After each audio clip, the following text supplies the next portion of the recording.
வணக்கம். இன்றைய முக்கிய செய்திகள். இன்று முதல் 4 நாட்கள் இடுக்கி அணையை சுற்றி பார்க்க அனுமதி வழங்கப்பட்டுள்ளது. திருச்செந்தூர் முருகன் சுவாமி கோவிலில் அறநிலைத்துறை அமைச்சர் ரமேஷ் அவர்கள் திடீர் ஆய்வு மேற்கொண்ட நிலையில் அமைச்சர் என்று தெரியாமல் விரைவாக தரிசனம் செய்ய 4000 ரூபாய் அர்ச்சகர் பணம் கேட்டதால் பரபரப்பு ஏற்பட்டுள்ளது. அதிமுக முன்னாள் எம்பியும் கொள்கை பரப்பு துணை செயலாளருமான இளவரசன் அவர்கள் கட்சியிலிருந்து விலகுவதாக அறிவித்துள்ளார். 22 கேரட் ஆபண தங்கத்தின் விலை சவரனுக்கு 800 ரூபாய் அதிகரித்து ஒரு சவரன் 1,16,800 ரூபாயாகவும் 1 கிராம் 14,600 ரூபாய்க்கும் விற்பனை செய்யப்பட்டு வருகிறது.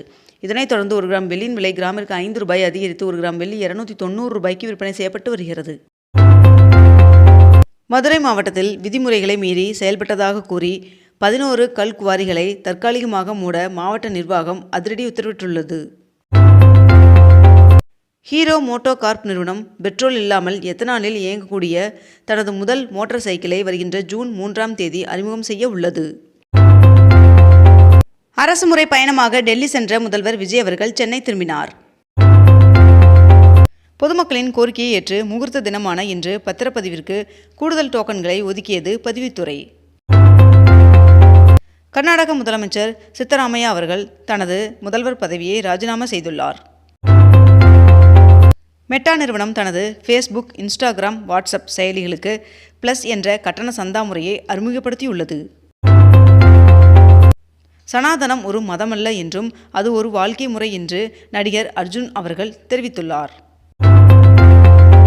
முதலமைச்சர் விஜய் அவர்களின் தலைமையில் தொடங்கப்பட உள்ளதாக இருந்த சிங்கப்பெண் அதிரடி திட்டமானது திடீரென ரத்து செய்யப்பட்டுள்ளது. தாவேகா அமைச்சர்கள், எம்எல்ஏக்கள் மீது சிபிஐ, இடி போன்ற மத்திய அமைச்சர்களின் விசாரணை வந்தால் அரசு மற்றும் கட்சி பதவிகள் பறிக்கப்படும் என்று முதலமைச்சர் விஜய் அவர்கள் எச்சரித்துள்ளார். கத்திரி வெயில் என்று அழைக்கப்படும் அக்னி நட்சத்திர காலம் நேற்றுடன் நிறைவடைந்தது. சென்னை குடிநீர் தேவைக்காக ஆந்திராவின் கண்டலேறு அணையிலிருந்து திறக்கப்பட்ட கிருஷ்ணா நதி நீர் தமிழக எல்லையை வந்தடைந்தது. மத்திய கிழக்கு போர் பதற்றம் காரணமாக யூரியா தயாரிப்பிற்கு மிக முக்கியமான மூலப்பொருட்களான திரவ இயற்கை எரிவாயு தட்டுப்பாடு ஏற்பட்டுள்ளதால் தமிழகத்தில் உரம் விலை திடீரென உயர்ந்துள்ளது. 2026ஆம் ஆண்டு மகளிர் T20 உலக கோப்பைக்கான முழு பெண் போட்டி அதிகாரிகளை கொண்ட குழுவை அறிவித்தது ICC. தமிழ்நாட்டில் அதிகபட்சமாக சென்னை மீனம்பாக்கத்தில் 106 டிகிரி ஃபாரன்ஹீட் வெயில் பதிவானது. பரந்தூரில் புதிய விமான நிலையம் அமைக்கும் பணிகளை தமிழ்நாடு அரசு நிறுத்தி வைத்துள்ளது. தேமுதிக மாவட்ட செயலாளர்கள் கூட்டம் வருகின்ற 31ஆம் தேதி காலை 10 மணிக்கு நடைபெறும் என்று பிரேமலதா விஜயகாந்த் அவர்கள் அறிவித்துள்ளார். அரசு பணியாளர் தேர்வாணையம் 2026ஆம் ஆண்டு சிவில் சேவைகள் தேர்விற்கான தற்காலிக விடை குறிப்பை வெளியிட்டுள்ளது. இடைக்கால வர்த்தக ஒப்பந்தத்தின் விவரங்களை இறுதி செய்ய அமெரிக்க குழு ஜூன் 1இல் இந்தியா வருகிறது. 2500 கோடி ரூபாய் மதிப்புள்ள பிணைய பத்திரங்கள் வருகின்ற 2ஆம் தேதி ஏலம் விடப்படும் என்று நிதித்துறை தகவல் தெரிவித்துள்ளது. ஓசூர், கோவை மற்றும் மதுரை மெட்ரோ ரயில் திட்டங்களுக்கு தேவையான நிதி ஒதுக்கீடு செய்ய வேண்டும் என்று ஒன்றிய நிதி அமைச்சரிடம் முதலமைச்சர் விஜய் அவர்கள் கோரிக்கை விடுத்துள்ளார். அரசு பள்ளிகளில் உள்ள காலி பணியிடங்களை நிரப்ப வேண்டும் என்று பாமக தலைவர் அன்புமணி அவர்கள் வலியுறுத்தியுள்ளார். பிரதமர் நரேந்திர மோடி அவர்களின் தலைமையிலான அரசு பதவியேற்று 12 ஆண்டுகளை நிறைவு செய்ததை குறிக்கும் வகையில் தேசிய ஜனநாயக கூட்டணி ஆளும் 22 மாநிலங்கள் மற்றும் யூனியன் பிரதேசங்களில் முதல்வர்கள் மற்றும் துணை முதல்வர்கள் மாநாடு அடுத்த மாதத்தில் 2வது வாரத்தில் நடைபெற உள்ளதாக தகவல் வெளியாகியுள்ளது. வருகின்ற ஜூன் 1ஆம் தேதி முதல் ரயிலில் விற்கப்படும் உணவுகளின் விலை உயர்த்தப்படுவதாக தெரிவிக்கப்பட்டுள்ளது. மேகதாது திட்டத்தை மற்ற மாநிலங்களின் ஒப்புதல் இல்லாமல் அனுமதிக்க கூடாது என்று பிரதமர் நரேந்திர மோடி அவர்களிடம் முதலமைச்சர் ஜோசப் விஜய் அவர்கள் கோரிக்கை வைத்துள்ளார்.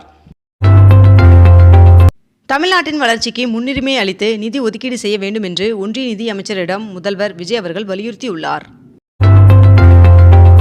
திருச்செந்தூர் சுப்பிரமணிய சுவாமி திருக்கோவிலில் வைகாசி விசாக திருவிழாவை முன்னிட்டு 4 நாட்களுக்கு 100 ரூபாய் கட்டண சீட்டு தரிசனம் ரத்து செய்யப்பட்டுள்ளதாக கோவில் நிர்வாகம் அறிவித்துள்ளது. கேரள முன்னாள் முதலமைச்சர் பினராயி விஜயன் அவர்களுக்கு எதிரான அமலாக்கத்துறை ரெய்டுகளை கண்டிக்கிறேன் என்று திமுக தலைவர் மு.க. ஸ்டாலின் அவர்கள் கண்டனம் தெரிவித்துள்ளார். சென்னை ரயில்வே போலீசார் பயன்படுத்தி கழிவு செய்யப்பட்ட 4 கார்கள் ஏலம் விடுவதாக பொது அறிவிப்பு வெளியிடப்பட்டுள்ளது. குன்னூர் சிம்ஸ் பூங்காவில் 66வது பழ கண்காட்சி நேற்று தொடங்கி வருகின்ற 30ஆம் தேதி வரை நடைபெற உள்ளது.